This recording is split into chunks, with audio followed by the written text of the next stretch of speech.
Hello everyone.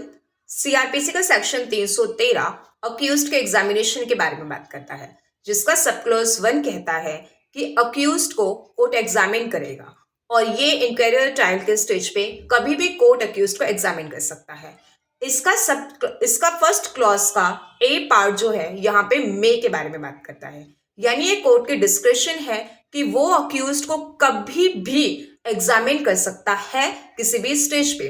लेकिन वहीं पर इसका बी पार्ट बात करता है शेल, यानी कि कोर्ट की ये मैंडेटरी पावर है कि वो अक्यूज्ड को एग्जामिन करेगा।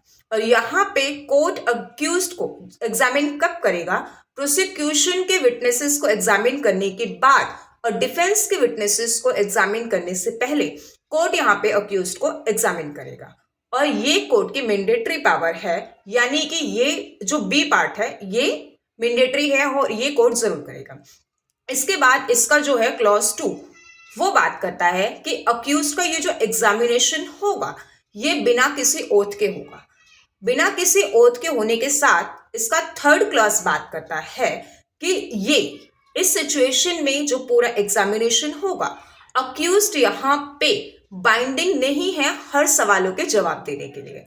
यानी कि अगर कोई क्वेश्चन अक्यूज्ड पर्सन को ऐसा लगता है कि सेल्फ इंक्रिमिनेटरी हो सकता है, उसके अगेंस्ट इस्तेमाल हो सकता है, तो ऐसे क्वेश्चन के जवाब में अक्यूज चुप रह सकता है, साइलेंट रह सकता है, तो ये उसका राइट है। इसके बाद जो फोर्थ क्लॉज है वो इसकी एविडेंशियरी वैल्यू के बारे में बात करता है।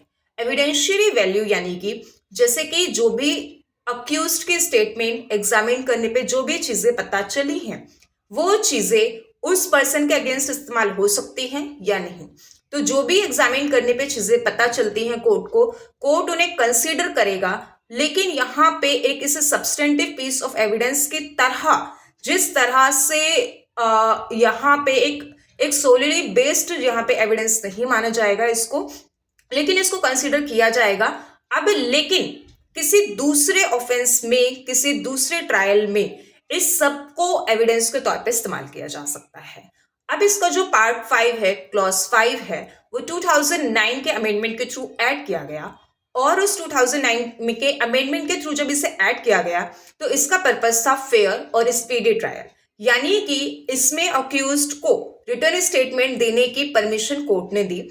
और इस दौरान जो क्वेश्चंस अक्यूज्ड से पूछे जाने थे उन क्वेश्चंस को पूछने के लिए यहाँ पे प्रोसिक्यूशन और यहाँ पे डिफेंस के काउंसिल इनकी हेल्प लेना भी यहाँ पे अलाउ किया गया।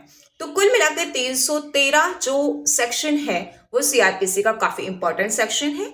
If you have any doubt or suggestions do comment below. Thank you.